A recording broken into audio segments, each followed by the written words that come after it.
Hello everyone, welcome back to VRR tutorials. నేను కృష్ణారెడ్డి.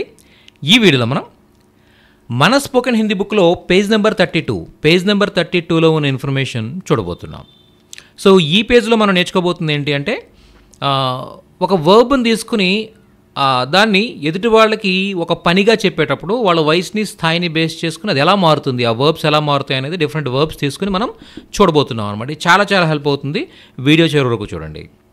అలాగే ఇప్పటివరకు ఈ సిరీస్లో చాలా వీడియోస్ చేసాం. ఆ వీడియోస్ ఏవి మీరు చూడనట్టయితే పైన కనిపించే నెంబర్స్కి ప్లేలిస్ట్ అని చెప్పేసి వాట్సాప్ చేయండి, టైప్ చేసి వాట్సాప్ చేయండి. మేము మీకు ఆ లిస్ట్ అంతా కూడా వీడియోస్ సంబంధించిన లింక్స్ అన్ని కూడా షేర్ చేయగలుగుతాం. అలాగే బుక్ ఎట్టి పర్సన్లో మిస్ అవ్వద్దు, బుక్ ఆర్డర్ అవ్వడానికి కూడా పైన నెంబర్స్ని కాంటాక్ట్ చేయండి. స్టార్ట్ చేద్దాం మరి. చూడండి, పేజ్ నెంబర్ 31లో లాస్ట్లో ఉన్న ఈ టేబుల్ మనం స్టార్ట్ చేద్దాం ఇప్పుడు. చూడండి, ఈ క్రింది పట్టికలో మరిన్ని క్రియలను చూద్దాం, వీటిని బాగా పరిశీలించండి. ఓకే, దేనా, లేనా, కర్నా, పీనా ఈ క్రియలు మిగిలిన వాటికంటే భిన్నంగా మారడం మనం గమనించవచ్చు. ఓకే, ఈ వర్బ్స్ వచ్చేసరికి కొద్దిగా డిఫరెంట్గా చేంజ్ అవుతాయి అన్నమాట. ఓకే, చూద్దాం ఒకసారి. ముందుగా ఆనా అంటే అర్థం ఏంటంటే రావడం అనమాట. ఆనా అంటే రావటం. ఓకే, ఎవరినైనా మనం నువ్వు రా అని చెప్పాలనుకున్నప్పుడు తు ఆ అని చెప్తాం. అంటే ఆనాలో ఉన్న నాని తీసేస్తాం అనమాట. ఓకే, ఇక్కడ చూడండి, నేను కొద్దిగా జూమ్ చేస్తున్నాను. ఆనాలో ఉన్న నా తీసేసి దాన్ని ఆ అన్నారనుకోండి. అనగానే దాని అర్థం వస్తుందంటే రా అనే అర్థం వస్తుంది. ఓకే, జనరల్గా మనం ఎవరిని ఇలాంటి కామెంట్ చేయగలుగుతామంటే మనం ఎవరినైతే తూ అని పిలవగలుగుతామో వాళ్ళని తు ఆ అని చెప్తాం అనమాట. తు ఆ, నువ్వు రా. ఓకే, సో అలా కమాండింగ్గా మనం ఆర్డర్ వేయగలుగుతాం. తు ఆ. Okay, next. అలాగే చూడండి, ఆకి ఓ యాడ్ చేసాం ఇప్పుడు. ఓకే, ఓ రమ్ము అంటే కొంత పొలైట్గా చెప్తున్నాం. అంటే రా అనే చాలా హార్డ్గా మనం చెప్తున్నాం, అంటే చాలా కమాండింగ్గా చాలా ఆర్డర్ వేసినట్టుగా మనం చెప్తున్నాం. అదే ఆవో అంటే అర్థం ఏంటంటే రమ్ము అని కొంత పొలైట్గా చెప్తున్నాం అనమాట. ఇది ఎప్పుడు యూజ్ చేస్తామంటే చూడండి, తుమ్ వచ్చినప్పుడు ఆవో అని చెప్తాం. తుమ్ ఆవో, నువ్వు రమ్ము అని చెప్తాం. ఓకే, అలాగే నెక్స్ట్ వచ్చేసరికి చూడండి, ఈ ఆకి ఈ యాడ్ చేస్తున్నాం. యాడ్ చేస్తే ఏమొస్తుంది? ఆయియే. ఈ ఆయియే అంటే అర్థం ఏంటంటే రండి, దయచేసి రండి, కృపయా ఆయియే.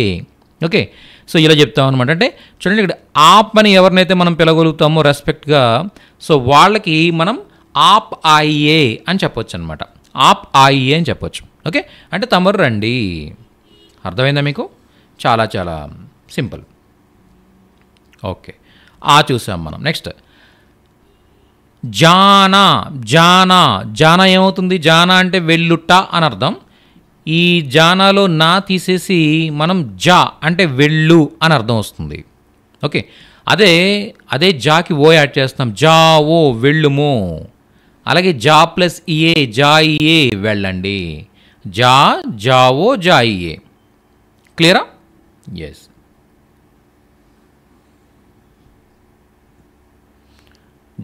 జావో, జాయియే. నెక్స్ట్ ఖేల్నా అంటే ఆడడం. ఖేలో, ఖేలియే అంటే ఖేల్ ఆడు, ఖేలో ఆడుము, ఖేలియే ఆడండి. అర్థమైందా? సో ఇలా మనం ఈ వర్బ్స్ని చూసాం. ఓకే, అయితే ఇక్కడ మీకు చిన్న డౌట్ రావచ్చు యాక్చువల్గా. ఏంటి ఆ డౌట్ అంటే, సరే ఇక్కడ అన్నప్పుడు ఓని సెపరేట్గా రాసాం కదా, ఇక్కడ జా అన్నప్పుడు కూడా ఓని సెపరేట్గా రాసాం కదా, ఇక్కడ ఖేల్ అన్నప్పుడు ఖేలో లా. ఓకే, లో ఎలా వచ్చింది? ఓకే అని డౌట్ రావచ్చు మీకు.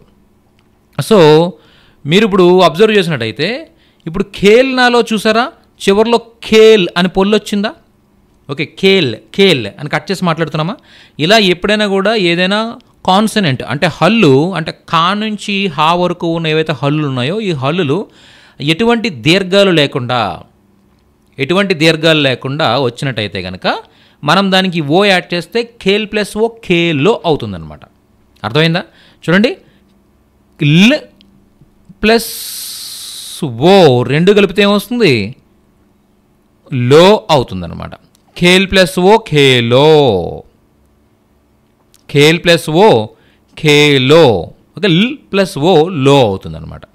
కానీ ఇక్కడ చూడండి, ఆల్రెడీ ఉంది ఇక్కడ. దీని ప్రక్కన ఓ యాడ్ చేస్తే ఈ రెండు కూడా ఏంటనమాట, రెండు ఓవెల్సే. అంటే ఓవెల్స్ అంటే అచ్చులు అనమాట, రెండు అచ్చులే. ఆ నుంచి అహా వరకు ఉన్నవి అన్నీ కూడా అచ్చులు కదా.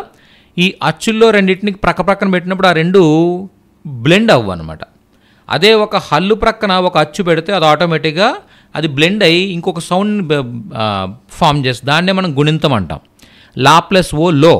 ఓకే, ఇప్పుడు ల్ ప్లస్ ఆ ఏమవుతుంది? లా. ల్ ప్లస్ ఈ లీ. ల్ ప్లస్ ఏ లే. అలా లా గుణింతం ఫామ్ అవుతుంది కదా. అలాగే ఇక్కడ చూడండి, ల్ ప్లస్ ఓ ఏమైంది? లో అయింది అనమాట. అందు గురించి ఇక్కడ ఖేల్ ప్లస్ ఓ ఏమైంది? ఖేలో, లో. ఇదేంటిది? లో. ఇది ఎలా ఫామ్ అయింది? ల్ ప్లస్ ఓ ఈ రెండు కలిపితే లో అనేది ఫామ్ అయిందనమాట. ఓకే, మీరు గుణింతాలు ఒకసారి చూడండి. ఒకసారి గుణింతాలు ఎలా ఎలా ఎలా వచ్చాయనే చూస్తే మీకు అర్థమైపోతుంది అనమాట. ఓకే, నేను అక్షరాలు గుణింతాలకు సంబంధించిన వీడియోస్ చేశాను ఈ సిరీస్లో.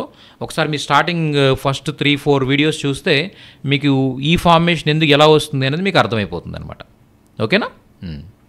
సో ఆ విధంగా ఒక హల్లుని ఒక అచ్చుని కలిపితే ఎలా గుణింతం ఫామ్ అవుతుంది అనేది మీకు అర్థమవుతుంది. ఓకే, ఖేల్ ప్లస్ ఓ ఖేలో ఇలా. నెక్స్ట్ పడ్నా. పడ్నా అంటే చదవడం. పడ్నా అంటే చదవడం. పడ్ చదువు. ఓకే, పడ్ ప్లస్ ఓ పఢో చదువుము. పడ్ ప్లస్ ఇయే పఢియే చదవండి. పడ్ పఢో పడియే. పడ్ పఢో పడియే. పడ్నా అంటే చదవడం, పఢో చదువుము, పడియే చదవండి. అలాగే చూడండి నెక్స్ట్ లిక్. లిక్ లిఖో లిఖియే. లిక్నా. లిక్నా అంటే వ్రాయటం. దీంట్లో ఉన్న నా తీసేస్తున్నాం మనం. నా తీసేస్తే లిక్. లిక్ అంటే వ్రాయు అని అర్థం అనమాట. అంటే ఈ నా వచ్చేసరికి టాతో ఈక్వల్. సో టా తీసేస్తే ఇక్కడ ఏముంది? వ్రాయు, అంతే కదా. వ్రాయు. సో అలా చెప్పొచ్చు అనమాట. ఓకే, నెక్స్ట్ లిక్ వ్రాయు. లిక్ ప్లస్ ఓ లిఖో. ఇక్కడ కూడా చూసారా? లిక్ ఖ. ఓకే, ఈ ఖ వచ్చింది. దీని తర్వాత ఓ యాడ్ చేస్తే ఖ ప్లస్ ఓ రెండు కలిపితే ఏమవుతుంది? ఖో అవుతుంది కదా. అదేవిధంగా ఖ ప్లస్ ఓ రెండు కలిపితే ఖో అనే సౌండ్ జనరేట్ చేస్తాయన్నమాట. ఖో. క్లియరా మీకు? ఇలా.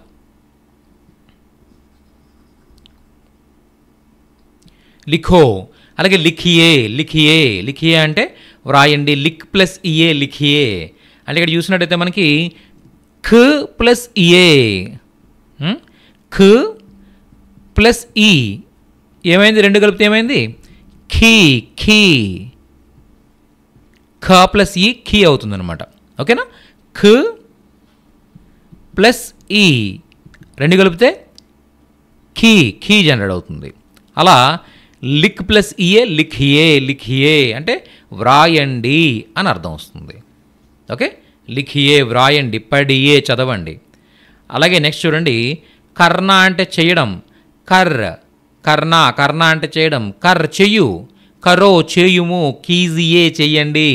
మీకు ఒక డౌట్ రావచ్చు, ఇప్పటి వరకు మనం అన్నిటికీ ఈఏ యాడ్ చేసుకుంటూ వచ్చాం కదా, ఇక్కడ వచ్చేసరికి ఏమైంది? జిఏ ఎందుకు యాడ్ చేస్తున్నాం మనం అంటే, నేను పైన చెప్పాను చూసారా? ఏంటి ఈ టేబుల్ మనం స్టార్ట్ చేయకముందు ఒక పాయింట్ చెప్పాను మీకు నేను. ఏంటది? దేనా, లేనా, కర్ణ, పీనా ఇవేవైతే ఉన్నాయో ఈ వర్బ్స్ వచ్చేసరికి డిఫరెంట్గా చేంజ్ అవుతాయన్నమాట. అర్థమైందా? డిఫరెంట్గా చేంజ్ అవుతాయని చెప్పాను కదా. సో అదేవిధంగా ఇక్కడ మీరు చూసినట్టయితే కరో కీజియే.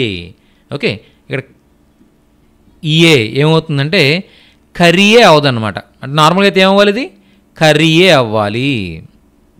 కానీ కరియే అవుతుందా? అవ్వట్లేదు. ఏమవుతుంది? కీజియే అవుతుందన్నమాట. కానీ కొన్ని ఏరియాస్లో మీరు కరియే అనేది కూడా కరియే ఏకామ్ కరియే ఇలా కరియే అని కూడా యూజ్ చేస్తూ ఉంటారు. అంటే కొన్ని నార్త్ స్టేట్స్లో మనం వినొచ్చు ఇది కూడా. కానీ ఇది ప్రాపర్ హిందీ కాదనమాట. ఓకే, ప్రాపర్ హిందీ ఏంటి? కీజియే అనేదే ప్రాపర్ హిందీ. కరియే అని కూడా యూజ్ చేస్తారు. ఒకవేళ ఎవరైనా అలా యూజ్ చేస్తే కనుక మీకు అర్థమైపోతుంది. ఇది కర్ ప్లస్ ఏ కరియే అంటున్నారని వాళ్ళు. ఓకే, నార్మల్గా అయితే కీజియే అని యూజ్ చేయాలి. ఓకేనా? కర్ ప్లస్ ఏ కీజియే. కరో కీజియే. కర్ అంటే చెయ్యు, కరో అంటే చెయ్యుము, కీజియే అంటే చెయ్యండి. అర్థమైందా? అలాగే మీరు చూసినట్టయితే ఇక్కడ దేనా అంటే ఇవ్వడం. దే అంటే ఇవ్వు. ఓకే, దే నాలో నా తీసేయండి, దే ఇవ్వు. ఓకే, నెక్స్ట్ దో దో ఇవ్వుము, దీజియే ఇవ్వండి, దే దో దీజియే. ఓకే, ఇవ్వు ఇవ్వుము ఇవ్వండి. ఇక్కడ చూసారా, దే ప్లస్ ఓ దేవో అవ్వాలి కదా నార్మల్గా అయితే. మరి దే ప్లస్ ఓ ఏమవ్వాలి నార్మల్గా అయితే? పైన మనం కా ప్లస్ ఓ కావో, ఆ ప్లస్ ఓ ఆవో అన్నట్టుగా దే ప్లస్ ఓ ఏమవ్వాలి? దేవో అవ్వాలి. కానీ ఇక్కడ ఏమైంది? దో అయిందనమాట. అర్థమైందా? ఏమవ్వాలి?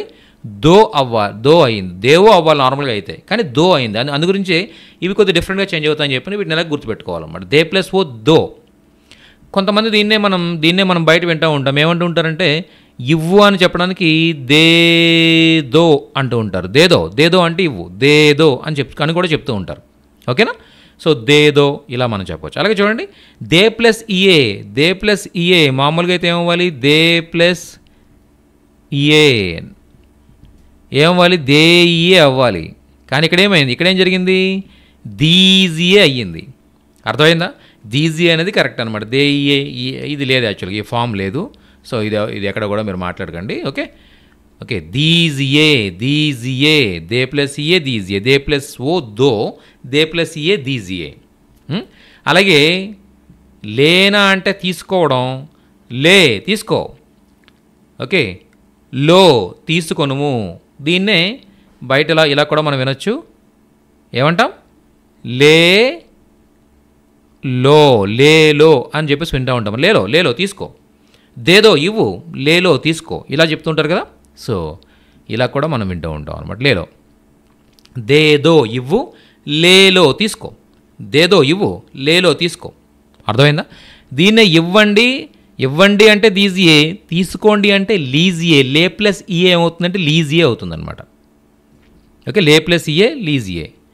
అలాగే నెక్స్ట్ చూడండి, పీనా అంటే త్రాగడం కదా. పీ అంటే త్రాగు. పియో లేదా పియో త్రాగుము. పీజియే త్రాగండి. పీ ప్లస్ ఇఏ పీజియే అవుతుంది అనమాట. ఓకే, పియో లేదా పిఓ, ఓకే, లేదా పీజియే త్రాగండి.